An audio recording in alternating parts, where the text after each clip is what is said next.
विद्या की देवी सरस्वती, माता पिता गुरु, नवग्रह की चरण वंदना तथा YouTube चैनल के सभी दर्शकों को मेरा हार्दिक अभिनंदन तथा नमन। देखते देखते मई माह आ गया और मई माह हमारे लिए बहुत ही महत्वपूर्ण होता है, क्योंकि इसमें अक्षय तृतीया, बुद्ध पूर्णिमा, परशुराम जयंती, गुरुदेव रविन्द्रनाथ टैगोर का जन्मदिन और इस वर्ष तो पवित्र महीना रमजान का समापन एवं ईद। बहुत बहुत मुबारक हो ईद की, और हम सब भाईचारे से मिल करके रहें, एक दूसरे से गले मिलें और जितने भी शिकवे शिकायत हैं सबको खत्म करके आगे बढ़ते रहें, यही हमारी शुभकामना है। अब देखते हैं मई महीने में ग्रहों की स्थिति क्या है। सूर्य मेष में चल रहे हैं। 14 मई को राहु से युद्ध होकर के वृष में चले जाएंगे। चंद्रमा धनु में चल रहे हैं। सुबह में मूल में रहेंगे, उसके बाद में पूर्वाषाढ़ नक्षत्र। मंगल मिथुन में, बुध वृष में। 26 मई से मिथुन में जाएंगे तथा 28 से बकरी हो जाएंगे। बृहस्पति कुंभ में अतिचारी चल रहे हैं। शुक्र मेष में चल रहे हैं। 4 मई से वृष में जाएंगे एवं 26 मई से मिथुन में चले जाएंगे। शनि मकर में चल रहे हैं। 23 मई से बकरी हो जाएंगे। राहु वृष में तथा केतु वृश्चिक में चल रहे हैं। इस महीने में राहु एवं सूर्य की युति कष्टकारक है तथा पूर्वोत्तर में 26 मई को पड़ने वाला ग्रहण जो कि वृश्चिक राशि पे पड़ रहा है, वो भी बहुत शुभ संकेत लेकर के नहीं आया। इस महीने में थोड़ी सावधानी बरतने की इसलिए आवश्यकता है क्योंकि सूर्य शरीर का, संसार का कारक होता है और वो राहु से युद्ध हो गया तथा शनि का वक्रत्व वो भी कष्टकारक होता है। आइए सबसे पहले बात करते हैं मेष राशि की। तो मेष राशि वालों का समय तो अब बहुत अच्छा आ गया। अभी तक तो राशिश उनका राहु से युद्ध चल रहा था, तो उससे मुक्त होने के कारण शुभ समय है। तीसरे चले गए हैं। तीसरे गए हुए मंगल हमेशा ही शुभ फल देते हैं। राशिश हमेशा ही शुभ फल देते हैं। बुध राहु की युति दूसरे भाव में हो गई। सप्तमेश शुक्र लग्न में ही सूर्य के साथ में बैठ गया और पंचमेश सूर्य तो उच्च का होकर के बैठा ही हुआ है। संतान के लिए भी शुभता का समय है और लाभ भाव में गए हुए बृहस्पति हर प्रकार से आपके लिए लाभ के नए नए आयाम, नए नए स्रोत लेकर के आएंगे। आप कर्मठ तो हैं ही हैं, क्योंकि मंगल तो कर्मठता का कारक ही होता है और शनि आपका बैठा हुआ है दशम, वो भी आपके लिए बहुत शुभ संकेत लेकर के आता है। केवल वक्रत्व की स्थिति में अपने थोड़ा सा अपने ऊपर में कंट्रोल रखें और सुखेश चंद्रमा वो भी आपका भाग्य भाव में जाकर के भाग्य की वृद्धि कर रहा है, क्योंकि केंद्रेश का त्रिकोण में जाकर के स्थित होना ये बहुत शुभ संकेत है। मिला जुला करके ये समय आपके लिए बहुत शुभ संकेत लेकर के आया है और जो भी आपकी शारीरिक परेशानियां थी वो सभी अभी खत्म होने वाली हैं। बस थोड़ा सा अपने ऊपर में क्रोध पर नियंत्रण रखें। अब बात करते हैं वृष राशि की। तो राशि में ही आपका राहु बैठा हुआ है और शुक्र 4 मई से राशि पर ही आ जाएंगे। अभी जो भी व्यक्ति फिल्म लाइन में है या टेलीविजन के लाइन में है उनके लिए बहुत शुभता है और काम के नए नए उनके आयाम भी हैं। केवल बुध और राहु की युति होने के कारण से कभी कभी आपकी रीजनिंग थोड़ी सी गड़बड़ हो जाती है, उस पर आपको ध्यान देना चाहिए। और कुछ भी काम आप करें तो सोच समझ करके करें, तो आपको हमेशा ही प्रशंसा उसमें मिलेगी।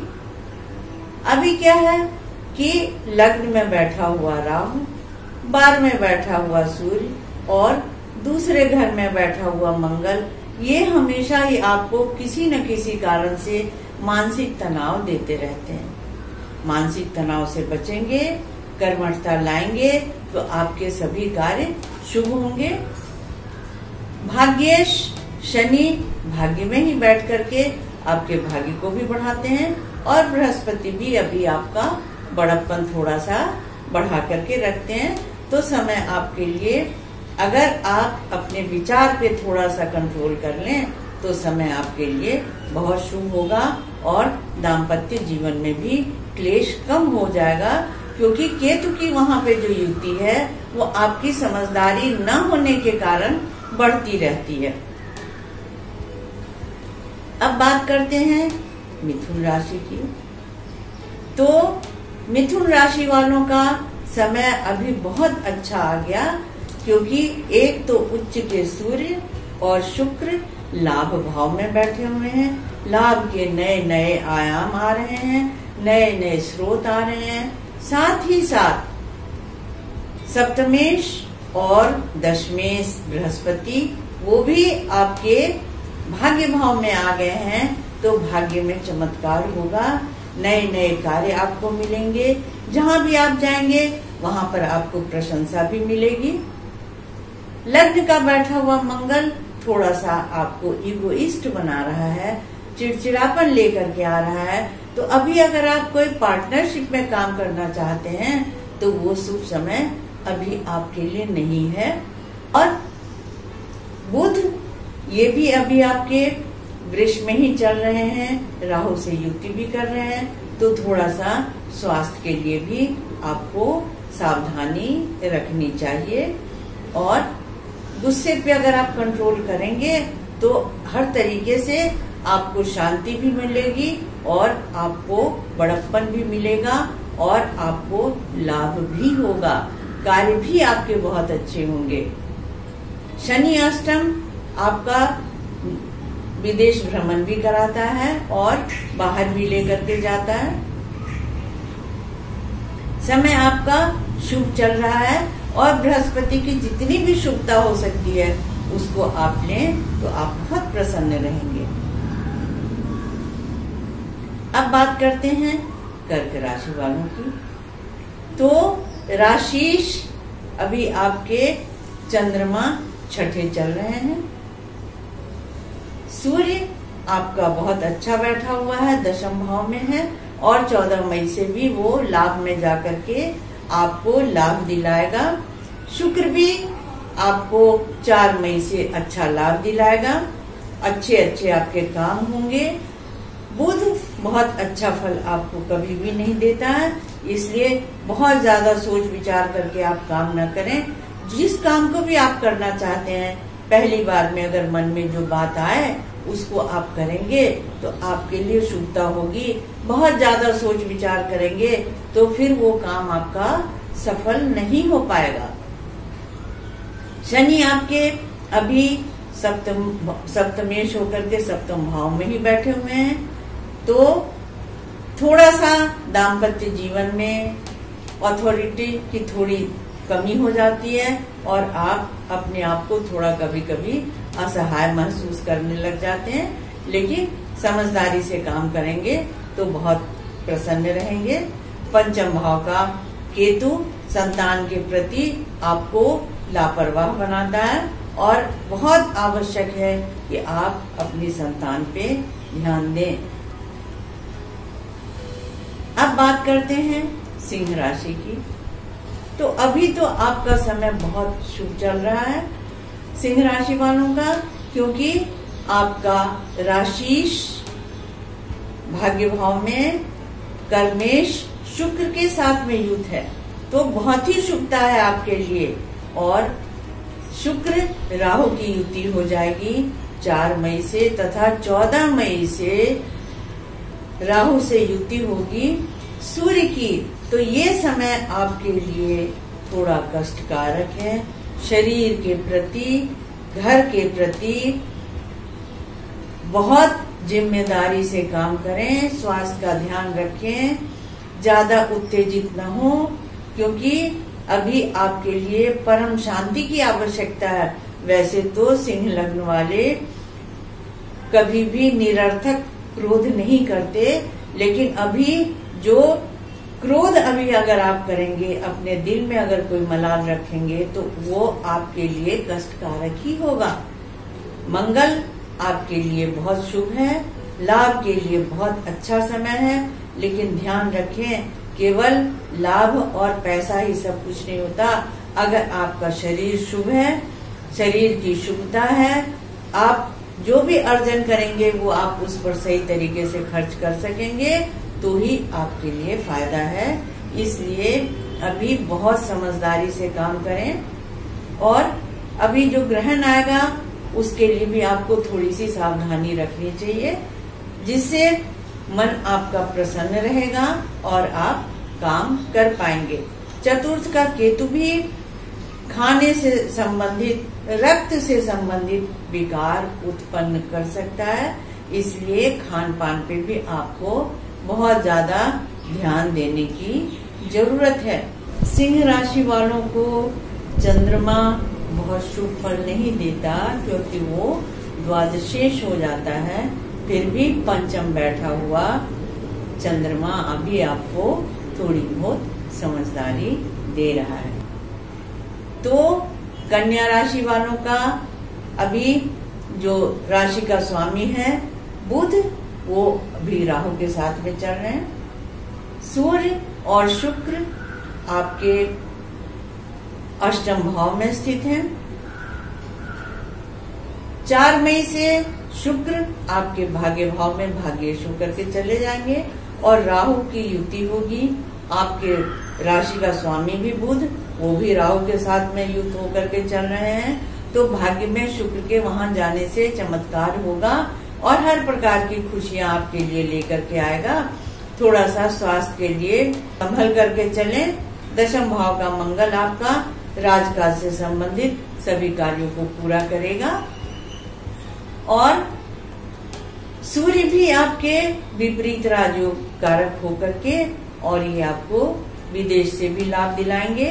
लेकिन 14 मई से जब वो चले जाएंगे भाग्य भाव में, राहु से सूर्य की युति होगी, तो थोड़ी सी सावधानी आपको बरतने की जरूरत है। पंचम भाव का शनि, ये भी आपको कभी कभी निगेटिव बना देता है, इसके लिए भी आपको सावधानी रखनी चाहिए, क्योंकि शनि जब 23 मई से वक्री होंगे तो और आपके मन में थोड़ी सी तकलीफ हो सकती है। इससे आप बचें, पॉजिटिविटी रखें, तो हर प्रकार से आपके लिए शुभता आएगी। अब बात करते हैं तुला राशि की। तो राशि शुक्र सूर्य के साथ में अभी आपके सप्तम में चल रहे हैं, जो दाम्पत्य जीवन में शुभता उत्पन्न करते हैं। 4 मई से शुक्र आपके अष्टम हो जाएंगे और राहु से युति करेंगे। बुध जो है वो भी आपका भाग्येश होकर के राहु युत चल रहा है अष्टम, और सूर्य भी 14 मई से अष्टम हो जाएंगे। जब बुध और शुक्र भाग्य भाव में जाएंगे, उस समय से आपके लिए बहुत चमत्कार होगा और बहुत शुभता आएगी आपके लिए।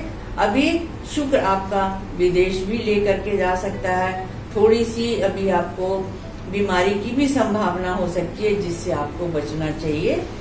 और अगर आप अपने ऊपर में थोड़ा सा नियंत्रण रखें तो हर तरीके से शुभता आएगी। अभी आपके मंगल चल रहे हैं भाग्य भाव में, तो वो भी आपके लिए बहुत शुभ है, क्योंकि आपके सप्तमेश होकर के, केंद्रेश होकर के वो भाग्य भाव में बैठ गए हैं, तो भाग्य के लिए शुभता लेकर के आते हैं और आपके लिए समय बहुत अच्छा लेकर के आ रहे हैं। व्यापार में भी आपके लिए बहुत अच्छा समय है और आपका जो कर्मेश है चंद्रमा, वो भी आपके लिए बहुत शुभ है।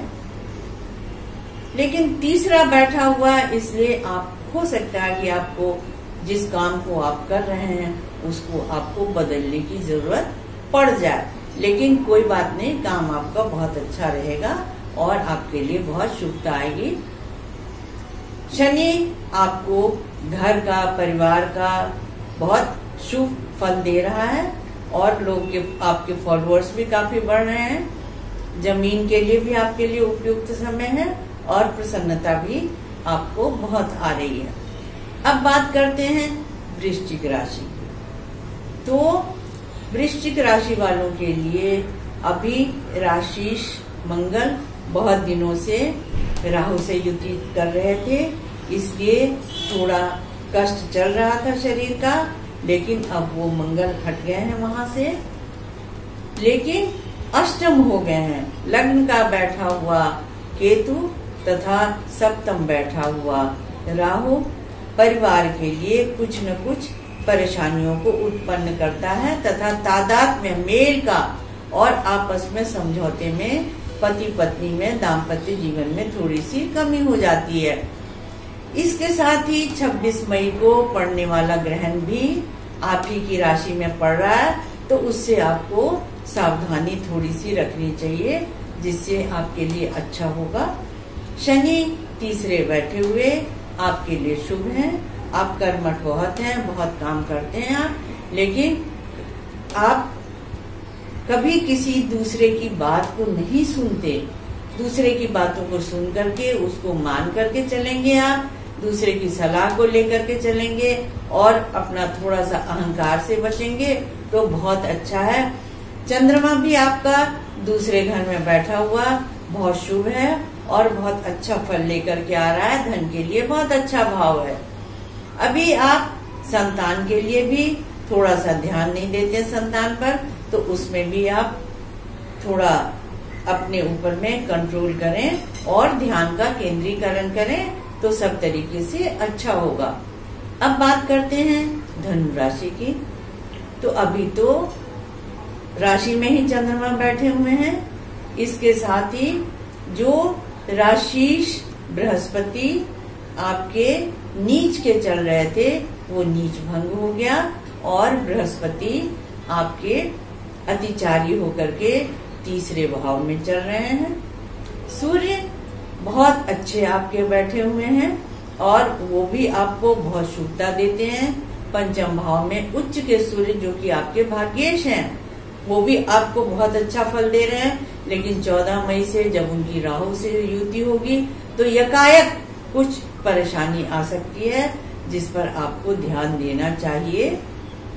मंगल आपका अभी स्पाउस के घर में सप्तम भाव में बैठा हुआ है, तो वो भी थोड़ा सा सामंजस्य में कमी कर रहा है। हालांकि चंद्रमा और मंगल आमने सामने बैठे हुए हैं, तो चंद्रमा उसको बहुत ही संभाल करके बात विचार से करके और स्पाउस से आपके संबंधों में वृद्धि करेंगे। बाकी शुक्र भी आपके, हालांकि धनु लग्न वालों को शुक्र बहुत अच्छा फल नहीं देते, लेकिन फिर भी अभी शुक्र आपको अच्छा फल दे रहे हैं। उसकी शुभता का आप लाभ उठाएं और आगे बढ़ें। आप बहुत कर्मठ हैं, लेकिन कभी कभी आप अपने ऊपर में विश्वास नहीं कर पाते हैं, विश्वास का अभाव हो जाता है आपको, जिसके कारण भी आप कष्ट में आते हैं। तो अपने ऊपर में विश्वास करें। बृहस्पति ध्यान रखें, आकाश तत्व है और आकाश तत्व हमेशा ऊंचाई की ओर जाता है। ग्रहों की परिस्थिति के कारण कभी कभी आप अपने आप को बहुत कमजोर और लाचार महसूस करने लग जाते हैं। मन से आप अपने आप को संभालेंगे तो बहुत शुभता आएगी। अब बात करते हैं मकर राशि की। तो राशिश शनि अभी राशि में ही बैठे हुए हैं, बहुत दिन से चल रहे हैं और अभी बहुत दिनों तक चलेंगे। शनि की आपकी 7.5 भी चल रही है और अभी तो चंद्रमा भी आपके 12वें ही चल रहे हैं। तो इसके कारण भी मन में थोड़ी खिन्नता, उदासीनता निगेटिविटी आ जाती है। किसी भी काम को आप बहुत टालने लग जाते हैं, क्योंकि शनैश्चरति स शनिश्चर, जो काम एक दिन में हो जाना चाहिए उसको आप 10 दिन से भी ज्यादा आगे बढ़ा करके लेकर के चले जाते हैं कि अब कल कर लेंगे, कल कर लेंगे, कल कर लेंगे। लेकिन याद रहे, tomorrow never comes, every day is today only. जो भी काम हमको करना है वो हमें आज ही कर लेना चाहिए। अभी आपके सूर्य और शुक्र ये सब चतुर्थ भाव में बैठे हुए हैं। पंचम का राहु आपको बहुत प्रकार की परेशानियां देता रहता है। बुध भी उसी में बैठे हुए हैं। तो क्या हो जाता है कि आप सही चलते चलते भी अपनी विचारधारा के कारण ही कभी न कभी किसी न किसी परेशानी और उलझन में पड़ जाते हैं। आपको ध्यान रखना चाहिए कि अगर आपने चीजों को टाला तो आप मुकदमेबाजी में भी फंस सकते हैं। ये भी आपको ध्यान देने की जरूरत है। शुक्र भी बदल जाएंगे 4 मई से, तो वो भी आपके भाग्येश और पंचमेश दोनों ही आपके पंचम भाव में चले जाएंगे। उस समय पर फिर आपको थोड़ी सी सावधानी रखनी चाहिए, क्योंकि राहु की युति के कारण आप अपनी सोच समझ को ठीक से नहीं रख पाते हैं। इसके साथ ही जो भी काम आप हाथ में लें, कोशिश करें उसी दिन उसको निपटा लें, तो आपके लिए बहुत शुभता आएगी और हमेशा आप आगे बढ़ते रहेंगे। अभी आपके सप्तमेश चंद्रमा ये भी 12वें चल रहे हैं, तो थोड़ा सा सामंजस्य की कमी है पति पत्नी के संबंधों में। सिंह राशि वालों को चंद्रमा बहुत शुभ फल नहीं देता, क्योंकि वो द्वादशेश हो जाता है। फिर भी पंचम बैठा हुआ चंद्रमा अभी आपको थोड़ी बहुत समझदारी दे रहा है। आइए अब बात करते हैं कुंभ राशि की। तो अभी राशि में ही बृहस्पति बैठ गए हैं, जो कि बहुत शुभता लेकर के आए हैं। अभी आपके राशि मकर में 12वें चल रहे हैं और वो 23 तारीख से 23 मई से वक्री हो जाएंगे, तो विदेश की बात भी आपके लिए आ रही है। साथ ही आपका कर्मेश पंचम बैठ गया, तो अचानक में भी आपको विदेश यात्रा हो सकती है और काम के लिए भी आपके लिए विदेश जाने के योग बन सकते हैं। आपका सप्तमेश सूर्य अभी उच्च का होकर के शुक्र के साथ में तीसरे भाव में बैठ गया। चतुर्थ भाव में शुक्र 4 मई से आ जाएंगे। अभी बुध और राहु चल रहे हैं और 14 तारीख से सूर्य भी आपके चतुर्थ आ जाएंगे। तो स्वास्थ्य के प्रति आपके स्पाउस के लिए थोड़ी सी कठिनाई का समय आ सकता है। वैसे तो आपका दशम बैठा हुआ केतु काम आपको दिलाता रहता है, फिर भी काम के लिए अभी आपका बदलने का समय हो रहा है। चंद्रमा आपके लाभ भाव में बैठ गए, जो आपको बहुत अच्छा लाभ दे रहे हैं। पैसे के लिए आपको किसी भी प्रकार की चिंता नहीं है, केवल पेट से संबंधित परेशानियों से बचें और मन को प्रसन्न रखें। अब बात करते हैं मीन राशि की। तो मीन राशि वालों के लिए समय पहले से शुभ हुआ, क्योंकि अभी आपके राशिश मकर में नीच के चल रहे थे। लाभ के लिए तो अच्छा समय था। शनि अभी भी लाभ में बहुत शुभ है, लेकिन थोड़ी सी तकलीफ की बात थी। अभी बृहस्पति आपके 12 में आ गए हैं और सूर्य और शुक्र ये आपके दूसरे भाव में चल रहे हैं, और उगता हुआ सूर्य तो हमेशा ही अच्छा फल देता है। 4 मई से शुक्र आपके तीसरे भाव में चले जाएंगे और बुध आपका बुध आपका 2 शुभ घर सुखेश और सप्तमेश होकर के राहु के साथ में तीसरे भाव में बैठ गया। 4 मई से शुक्र भी जाएंगे उसमें और 14 मई से सूर्य भी जाएंगे। तो घर से संबंधित, परिवार से संबंधित, पत्नी से संबंधित, पति से संबंधित जो भी मामला है उसमें कुछ न कुछ कमी आ रही है। 26 तारीख के बाद में, 26 मई के बाद में ही आपकी इन समस्याओं का समाधान होगा। तब तक के लिए थोड़ी सी शांति बना करके रखें। बृहस्पति की साधना करते रहें, उससे आपके लिए सब प्रकार की शुभता आएगी। मेरा नमस्कार स्वीकार करें। मई महीना आपके लिए बहुत शुभ हो और आप सब लोग सब प्रकार की बीमारियों से बचें, यही मेरी शुभकामना है।